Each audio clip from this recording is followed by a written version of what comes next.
Olá a todos, sejam bem-vindos a mais um vídeo do canal Luterana de Interlagos, a mais um dia em que queremos dar prosseguimento ao projeto A Bíblia ao longo do ano. Hoje, com o dia 15 de fevereiro, em que teremos os capítulos 25 a 28 do livro de Êxodo. Vamos juntos? Seguindo então com um breve resumo dos capítulos, iniciando pelo capítulo 25, versículos 1 a 9, onde Deus manda trazer ofertas para o tabernáculo.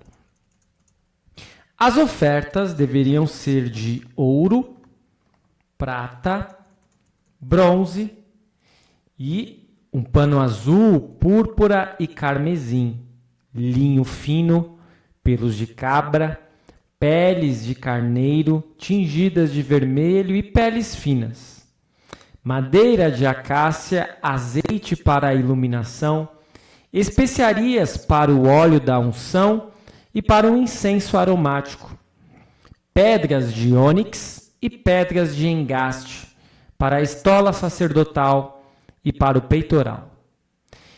E deveriam fazer para Deus um santuário para que ele pudesse habitar no meio deles, segundo tudo aquilo que ele mostrasse como modelo do tabernáculo.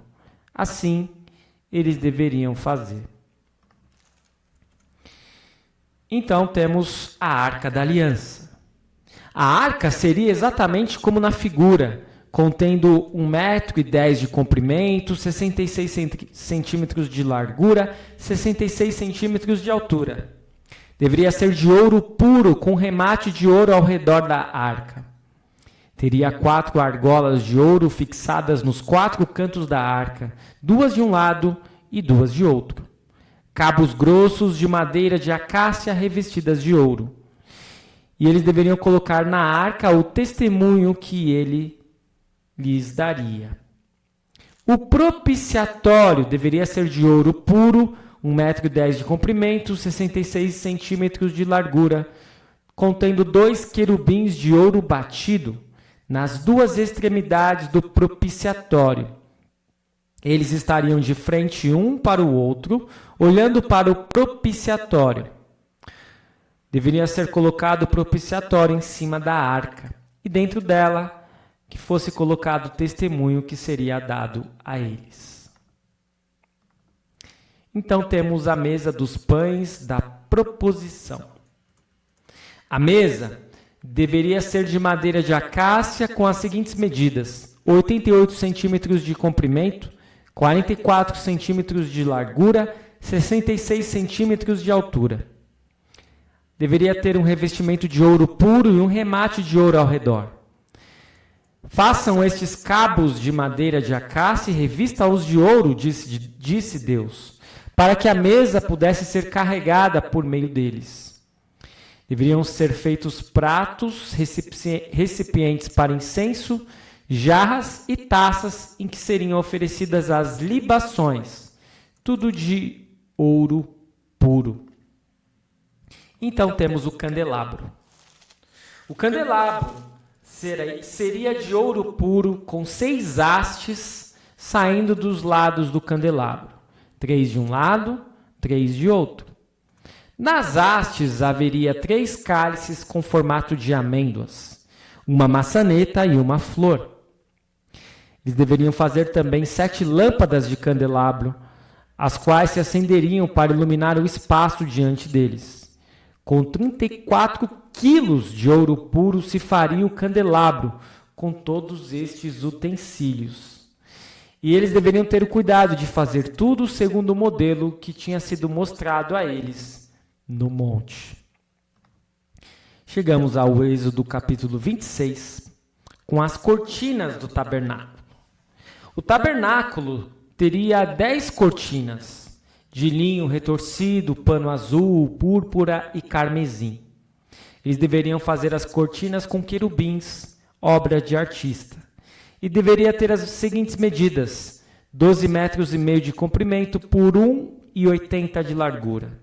As cortinas ficariam ligadas de 5 em 5, 50 laçadas numa cortina e 50 laçadas na outra cortina, na extremidade do segundo agrupamento.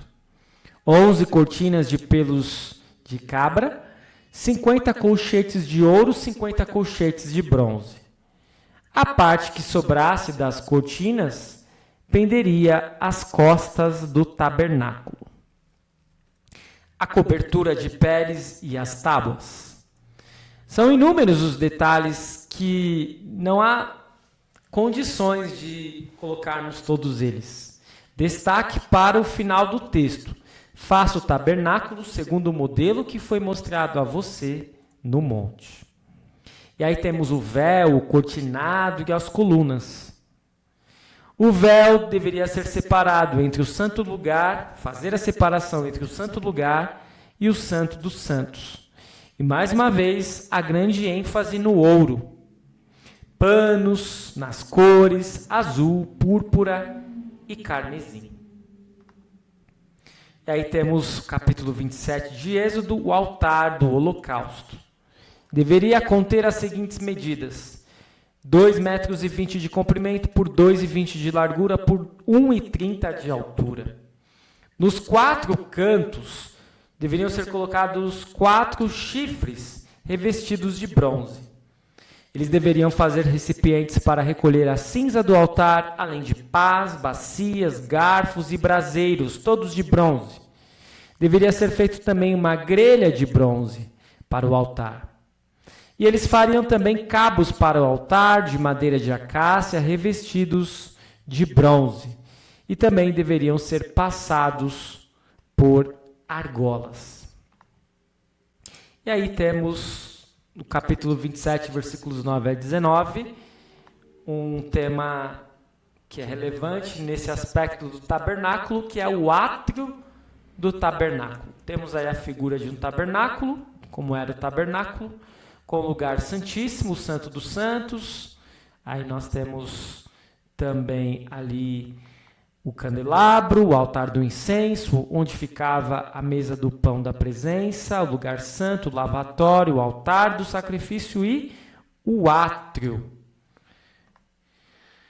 Deveria ter as seguintes medidas o átrio: 44 metros de comprimento por 22 metros de largura por 2 metros e 20 de altura. 20 colunas e 20 bases deveriam ser de bronze. Ganchos das colunas e as suas vigas superiores seriam de prata.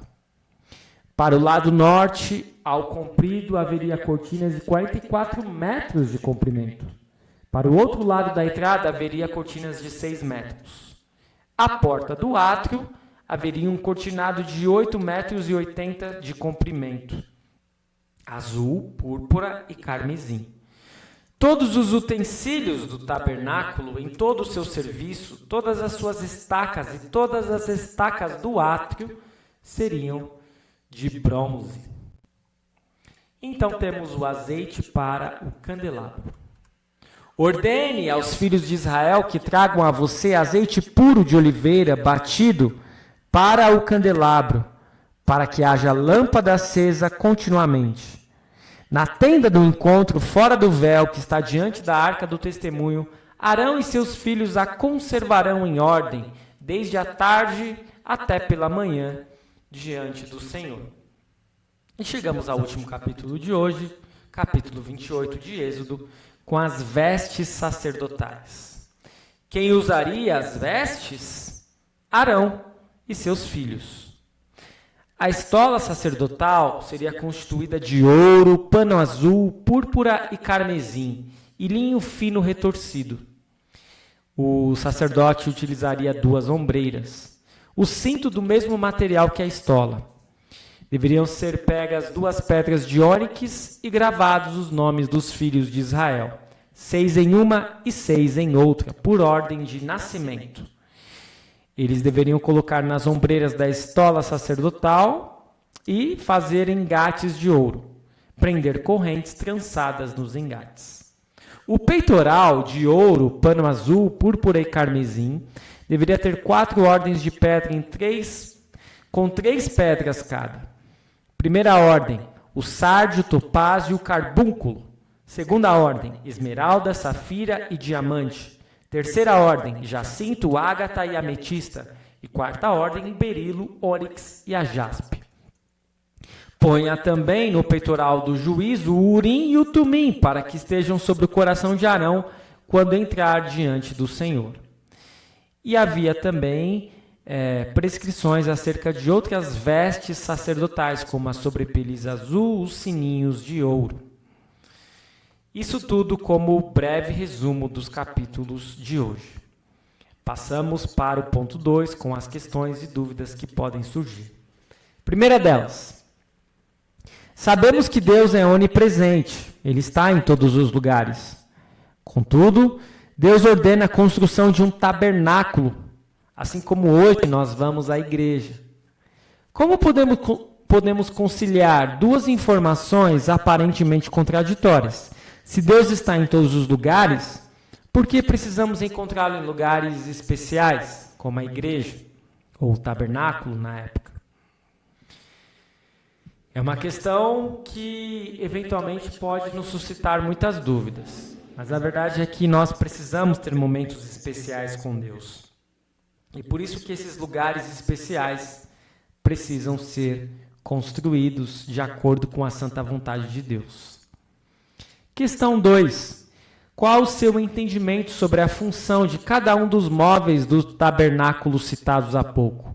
A arca da aliança, o propiciatório, a mesa dos pães da proposição e o candelabro?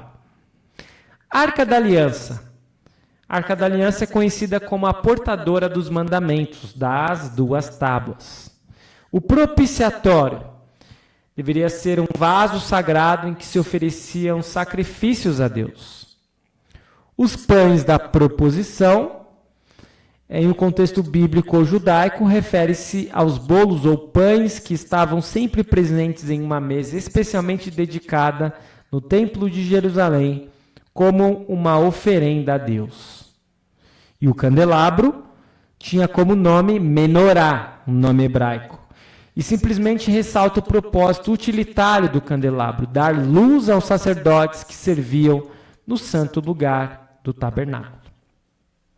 Questão 3. Deus deseja que os utensílios do tabernáculo sigam o modelo exato que ele delimita.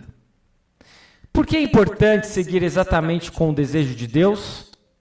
E na igreja, pensamos no que Deus deseja ou pensamos no que preferimos? Por exemplo, horário de culto, modelo de culto, se é mais litúrgico, se é mais leve, menos litúrgico.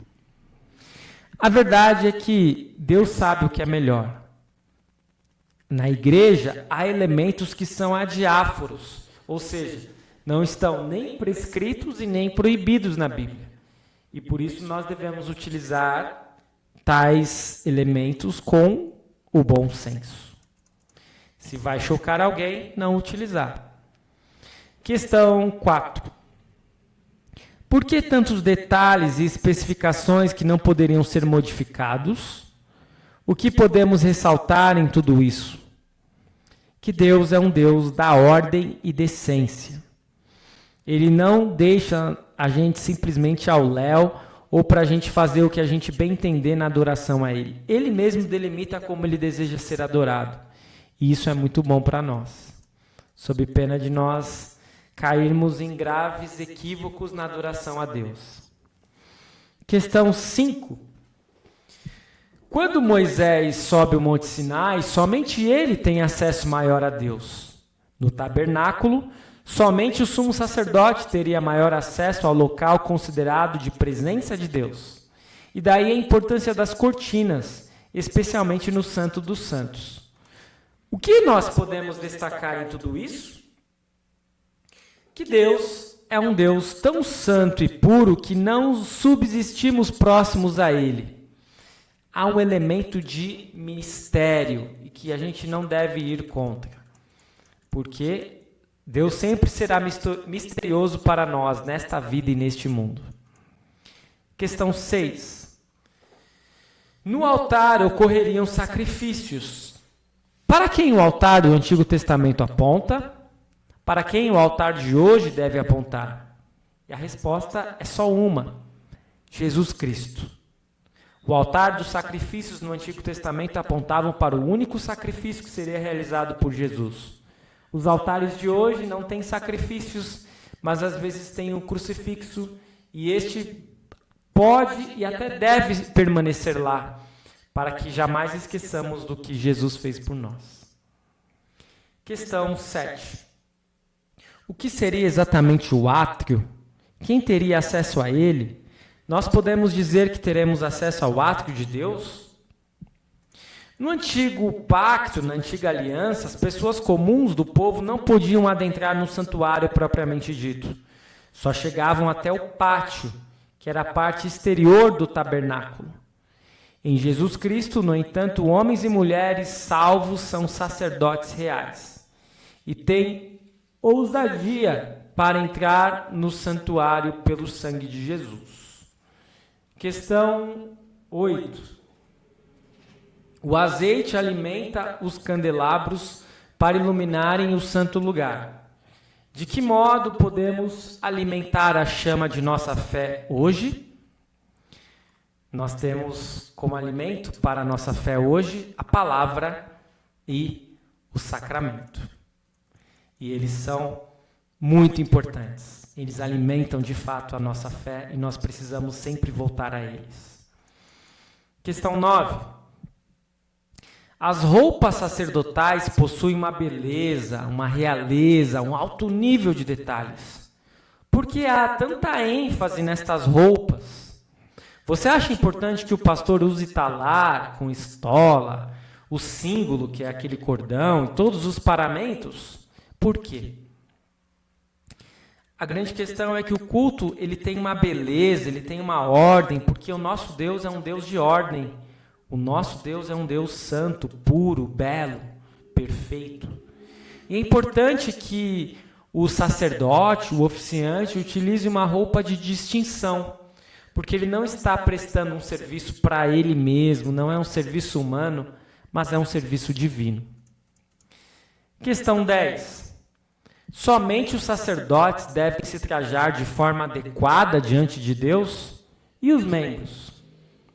A verdade é que não existe uma roupa específica para os membros utilizarem, mas é sempre importante a gente saber que quando a gente vai à igreja, a gente vai se encontrar com Deus. Portanto, certas roupas e certos adereços podem e até devem ser evitados, até para não causarmos escândalo em outros irmãos da fé. Por último, os aspectos teológicos. Trazemos hoje 3 aspectos. Primeiro deles, a aliança de Deus com o povo é firmada por meio das leis, os 10 mandamentos, por meio do tabernáculo e seus utensílios, por meio dos sacrifícios. Mas é necessário apontar que todos eles remetem a Cristo. É Cristo quem vai cumprir os 10 mandamentos em nosso lugar. Cristo vai fazer morada entre nós, vai ser um tabernáculo entre nós, e os sacrifícios obviamente remetem ao sacrifício de Cristo. Segundo aspecto teológico, Deus é um Deus que procura marcar a vida de seus filhos e que deseja ser adorado. Por isso, é um privilégio, é uma dádiva estarmos na casa de Deus. Deveria sempre ser visto como o melhor dia da semana, como o dia mais feliz. Terceiro e último aspecto teológico, desde a vinda de Cristo, o culto a Deus se modificou. Não há mais necessidade de sacrifícios de animais. Jesus se sacrificou uma vez por todas. Contudo, no Antigo Testamento, os sacrifícios também apontavam para ele. É Jesus quem salva e perdoa a todos hoje e também ao povo do Antigo Testamento. A aliança de Deus repousa sobre ele. Muito bem, eu espero que você tenha curtido muito este vídeo, assim como eu curti de fazer. Continue seguindo o nosso canal, continue seguindo o nosso projeto e amanhã teremos mais 4 capítulos do livro de Êxodo, dia 16, Êxodo 29 a 32. Fique na paz do Senhor, muito obrigado por assistir e até a próxima.